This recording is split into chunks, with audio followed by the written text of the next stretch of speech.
They worked with perfect precision, stalking their prey and waiting for exactly the right moment to strike. The payoff was enormous, millions of dollars for only a few minutes of violent work. They left almost no evidence behind, but if killing became necessary for their escape, they were willing to leave bodies behind. The FBI and local police had to stop this dangerous gang of thieves and break apart their deadly operation. In Boston, FBI agents and local police tracked a crew of robbers who specialized in armored car takedowns. Their method was familiar and chilling. The gang used precise timing to steal huge amounts of cash, then burned their getaway vehicles to destroy evidence. I'm Randall Keene, former head of the FBI's New York office. As the robberies became more violent, agents launched a complex sting operation to trap a deadly ring of thieves and shut down their dangerous business for good. Outside Boston, Massachusetts, most professionals were heading to work. But that morning, a group of professional criminals were also heading to a job. Their target was Weymouth, a town south of Boston. They arrived at a bank and waited. They were not waiting for the bank to open. They were waiting for an armored car. When the armored truck arrived, the heist began. The robbers moved fast, shouting orders, forcing the guards to obey, and taking control with military-like discipline. They forced the armored car crew to move to a nearby area behind a shopping center.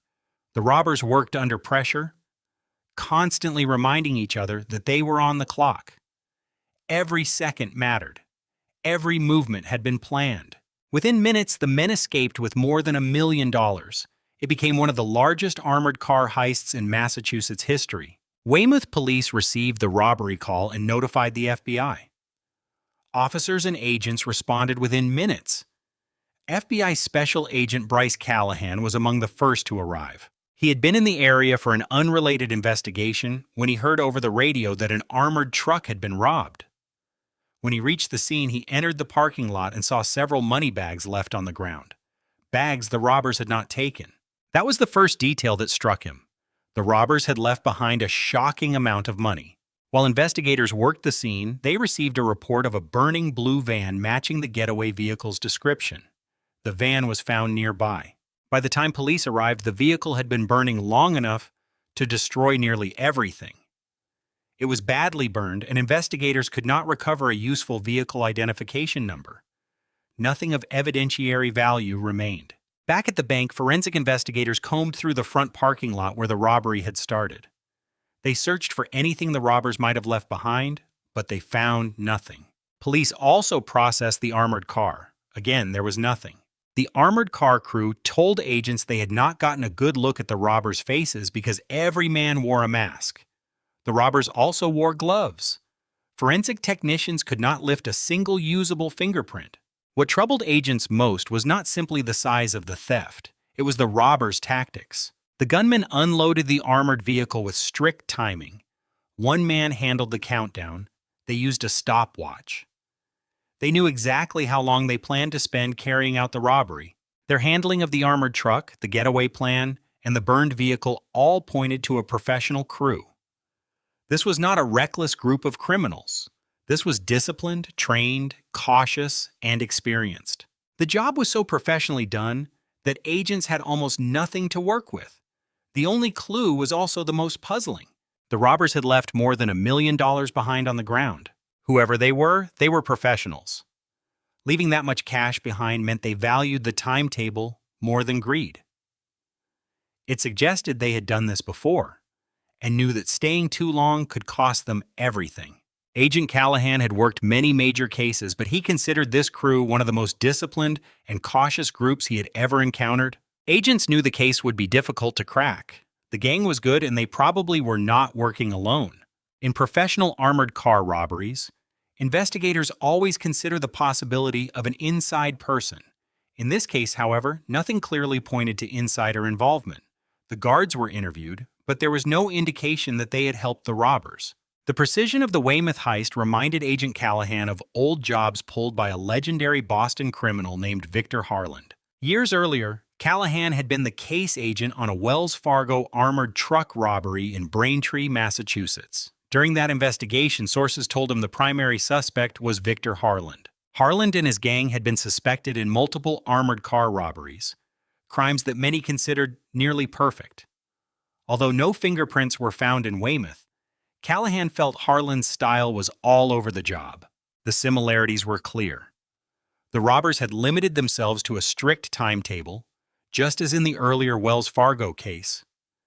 They handled the armored truck professionally. They left no witnesses who could identify them and no useful evidence behind. But Victor Harlan could not have pulled off the Weymouth job. He was dead. The Boston area had long been a haven for armored car robbers. Agents knew what they had to do. They hit the streets and started working the usual suspects. Certain Boston neighborhoods had once been infamous for producing young men involved in bank robberies, armored truck robberies, and truck hijackings. Over time, more sophisticated criminals entered the armored car robbery business. These were not amateurs. They were professional thieves. To broaden the investigation, the FBI formed a task force with Massachusetts State Police and the Boston Police Department. They cast a wide net and questioned every informant they had. In a case like this, investigators relied heavily on confidential sources. They needed people connected to that world to point them in the right direction. But the informants gave them nothing. The investigation stalled. Agents knew that with a gang this skilled, it was only a matter of time before they struck again.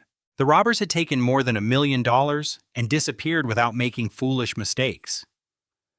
They did not go out buying expensive items. They did not brag. They did not talk. They operated in secret and were disciplined enough to avoid anyone who might inform on them. Despite the task force's best efforts, the trail went cold. After a long and exhausting investigation, the task force eventually disbanded. Still, investigators feared they had not seen the last of the robbers. Agent Callahan believed the men would strike again. They had been successful. They had obtained a massive amount of money. They had no reason to believe they were being closely watched by police or the FBI. To him, another robbery was only a matter of time. Agents also feared that the next attack might cost more than money. Anyone who decides to rob an armored truck goes into it with a clear mindset. They are going to commit the robbery and escape, no matter what they have to do. That includes killing police officers. Long after the Weymouth robbery at a bank in Fitchburg, Massachusetts, those fears came true. The robbers took control of another armored car within seconds. Once again, they forced the driver to take the armored truck around to the back of a shopping center near the bank. It was the exact same method as the Weymouth robbery, except this time they left very little money behind. Robbing an armored car offered greater rewards than robbing a bank. Banks had cameras, bulletproof glass, and bait money. The risk was high, and the payoff was often not worth it. But for someone willing to spend the time and training needed to take down an armored truck, the reward could be far greater. The robbers used a smoke grenade to hide their escape. As the wounded armored car guard fought for his life, police rushed to find the men responsible. Massachusetts State Police Staff Sergeant Porter Hayes and other officers tried to get descriptions from witnesses. Some people had seen the robbery as it happened, but the suspects were masked, and witnesses could offer very little that would help identify them. Police saw the robbers torch the getaway vehicle.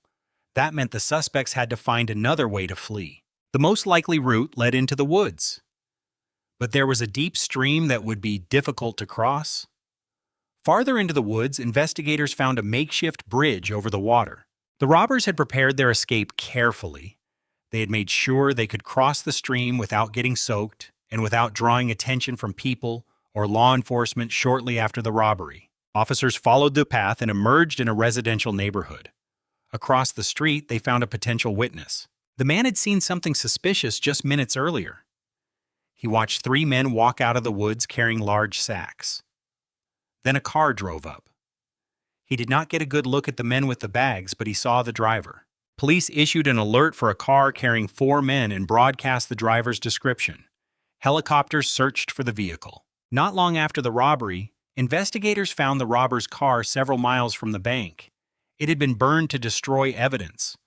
But unlike the Weymouth robbery, some items inside had not burned completely. Investigators recovered a blanket, a bank bag containing money, and an unexploded dye marker designed to activate when thieves opened the money bags. Because the dye marker had not exploded, investigators believed the robbers were experienced enough to open the bags without setting it off. This time, the fire did not destroy the vehicle identification number. The plates and identifying marks that often survive fires were still visible enough for police to run them. Investigators learned the car had been stolen from Weymouth months earlier. For the first time, the FBI had evidence that might put them on the robbers' trail. The violent armored car robbery had netted the gang more than $800,000. The robbers had shot an armored car guard in the back and left him to die in the bank parking lot.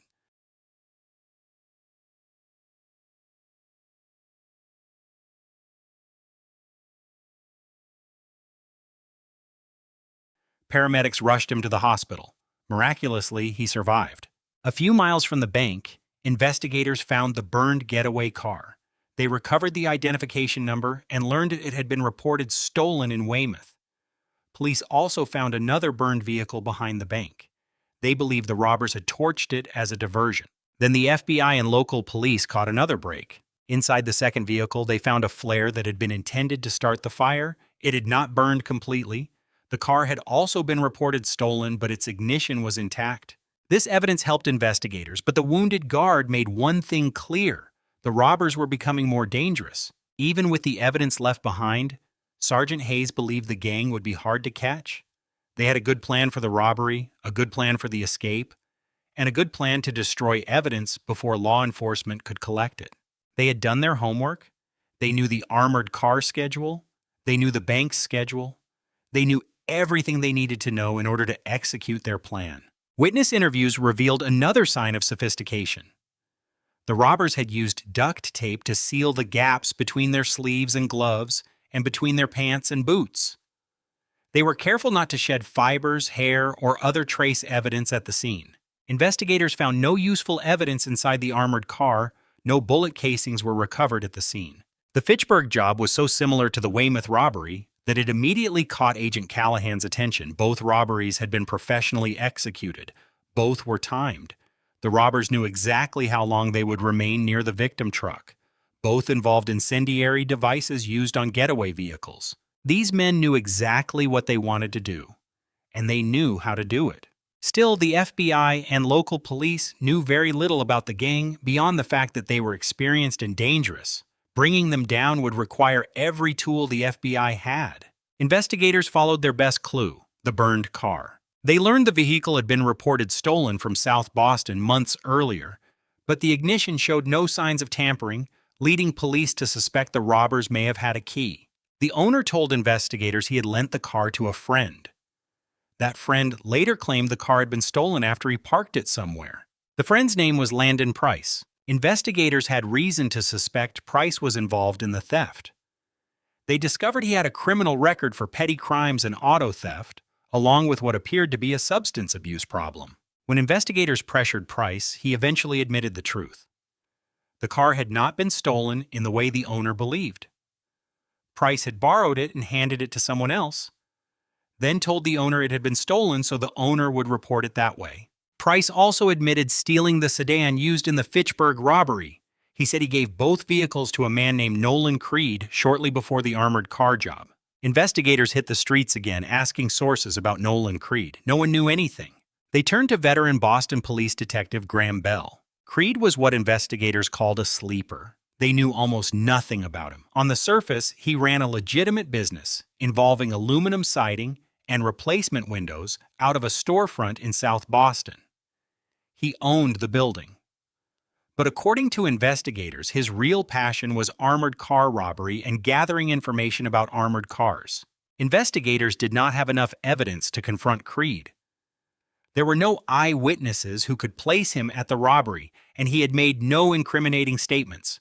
All they had was Landon Price's claim that he had provided stolen vehicles to Creed. Agents began following Creed, trying to learn more. Confidential sources indicated that the people responsible for the robberies were spending time at a lounge in South Boston. Investigators watched the bar and tried to identify Creed's associates. At the same bar, they saw a known bank robber named Warren Rusk. Rusk had a connection to the old armored car world Agent Callahan knew well. Rusk had first come to Callahan's attention years earlier as a suspect in the Braintree robbery and as an associate of Victor Harland. Callahan had once surveilled Harlan meeting with Rusk, and on one occasion believed he saw them watching a bank in Quincy, Massachusetts. If Rusk was involved in the two armored car robberies, it would help explain how the gang could pull off such elaborate jobs. After a long investigation, agents finally had suspects. The question was whether they could bring down the gang before it was too late. The two armored car heists had netted the robbers more than $1.8 million. In the first job, the gang left no evidence and escaped with more than $1 million. In the second, they made an unusual mistake by failing to completely burn a getaway car. That mistake led investigators to Nolan Creed. Creed spent time in bars, frequented by Warren Rusk, the protege of the late armored car robber Victor Harland. While agents knew a great deal about Rusk, they knew little about Creed. Investigators worked Boston's streets, asking contacts in the criminal underworld for background on Creed and anyone connected to him. Detective Graham Bell was part of the FBI task force investigating the robberies. The investigators had a good idea who was capable of committing armored car robberies. They began with the usual suspects. One of those usual suspects was a convicted thief named Calvin Rowe, who had recently been released from prison. He could not have been involved in the robberies, but he might know the men who were. Rowe had once committed armored car robberies himself. As an employee of an armored car company, he had simply driven off with the truck one day. It did not take long for Rowe to give investigators a major break. When asked who might be behind the armored car jobs, Rowe immediately said Nolan Creed was probably involved. Detective Bell was surprised, especially because he had not yet mentioned the stolen cars. Bell arranged a meeting between Rowe and Agent Callahan at a Chinese restaurant in Chinatown. The FBI handled Rowe with extreme secrecy. Only Agent Callahan and Detective Bell knew he existed during the investigation. They were concerned not only for Rowe's safety, but also about leaks. The robbers had contacts in different areas, and investigators could not risk word getting back to them. Rowe explained that he knew Nolan Creed fairly well through Boston's criminal underworld. They had never worked together, but they knew each other. Rowe said Creed was known on the street as the King and used his legitimate business to launder money from robberies. Rowe's help was a huge break. His information was solid and he wanted to help shut the gang down. He volunteered to work as an FBI informant and gather more information on Creed. Rowe said his health was failing because of a heart condition. He wanted to make up for his criminal past before it was too late. He wanted to show his children that he had moral fiber, that he was not only a criminal. Helping the FBI was his way of proving he could still do something right. Investigators warned Rowe that his safety would be at risk and that he would likely need to enter witness protection once the investigation ended. Rowe was still willing to put his life on the line. Soon, Rowe made contact with Nolan Creed. Both men knew each other's backgrounds. Both were streetwise. There was a certain level of trust. But trust in Boston's criminal underworld had limits. Creed was slow to talk. He played it cool. He never directly told Rowe he was in the armored car business. He did not name other gang members. The conversations went on for a long time without producing enough. Rowe hinted that he needed work, hoping Creed would bring him into the crew. But Creed was cautious and did not take the bait. Investigators decided to give Rowe a stronger angle. They told him to say he had a relative who worked as an armored car driver. That caught Creed's attention. Creed asked whether Rowe could use his supposed contacts at the armored car company to get a trip ticket. A trip ticket contained valuable secret information for professional armored car robbers.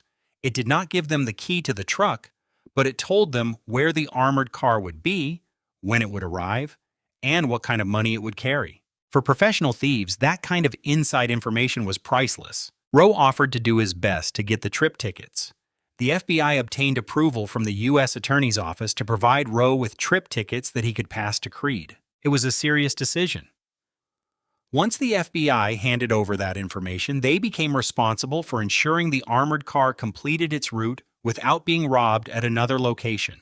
The tickets covered scheduled armored car routes. The handoff took place. The FBI had set the trap. Now all they could do was watch and see whether Creed would take the bait. To solve the violent armored car robberies, the FBI had handed a known criminal specific information about an armored car route. It was risky, but necessary if Rowe was going to win the trust of their prime suspect. The plan worked. With the trip tickets, Rowe gained Creed's confidence. FBI technicians installed a listening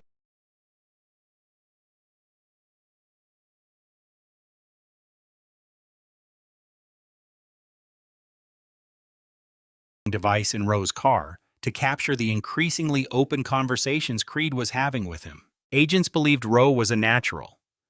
He took direction well from the FBI, including legal guidance to avoid entrapment, but he also understood the streets as well as any seasoned agent. Creed began to open up about his criminal enterprise, though he remained vague about exact details of future jobs. Surveillance slowly revealed the identities of Creed's associates, men the FBI knew well.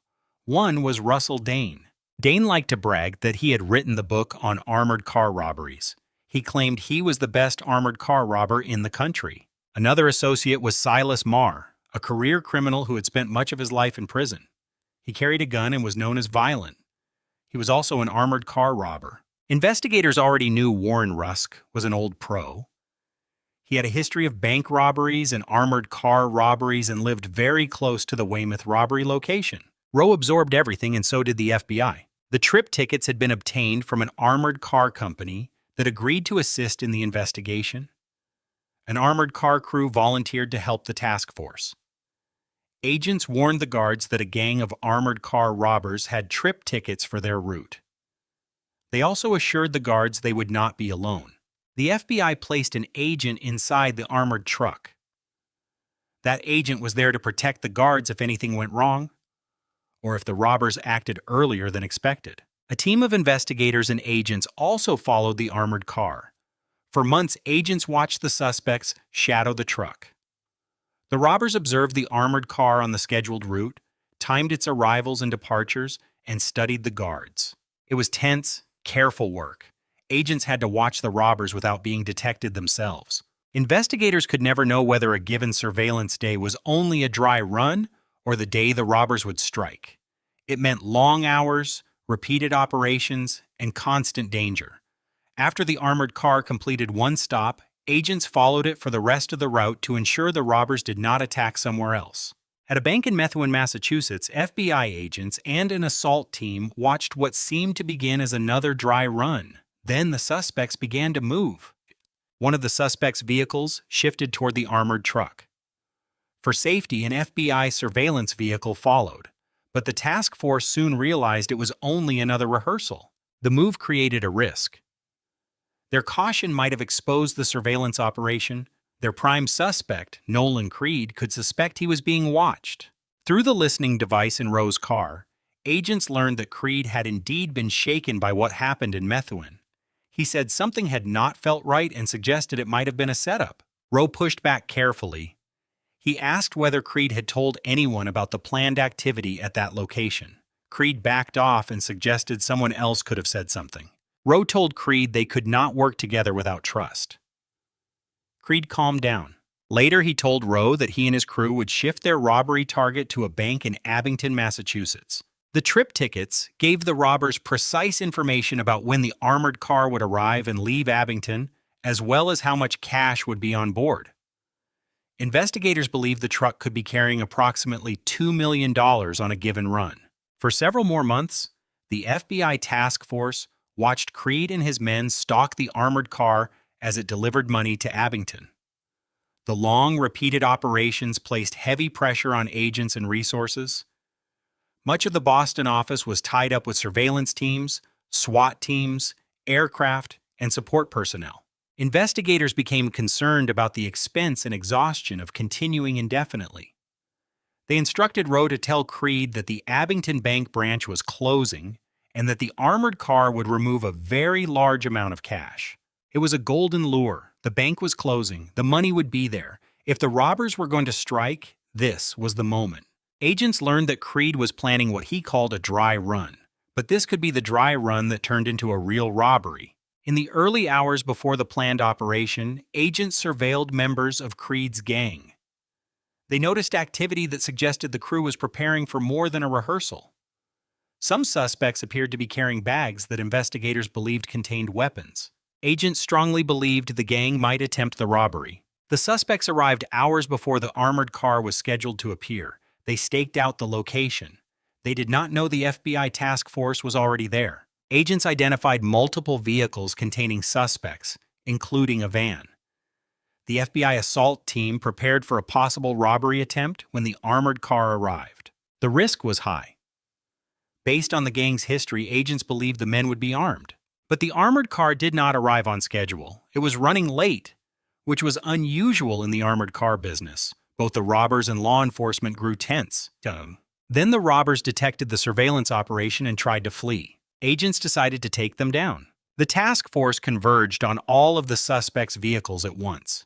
The agents knew the men were inside, but they did not know whether they were armed. They moved cautiously, ordering the suspects to show their hands and get out. Nolan Creed was taken into custody along with two men from Ireland, Declan Shaw and Ronan Hale. The old professional Warren Rusk had been standing guard outside a van. He tried to walk away by pretending to be a bank customer, but the trick failed. Inside the robbers' vehicles, investigators found several items proving Abington was not just a dry run. They recovered ski masks, police scanners, and smoke grenades. The van contained enough gear to start a small war. The armored car finally arrived late. Agents asked the driver why the truck had been delayed. The guard said they had been stopped for speeding by state police. They told the trooper they were on their way to get robbed and that the FBI was waiting for them. The trooper did not believe them and issued a ticket. In the end, every participant in the attempted Abington armored car robbery was convicted. Silas Marr was sentenced to 19 years.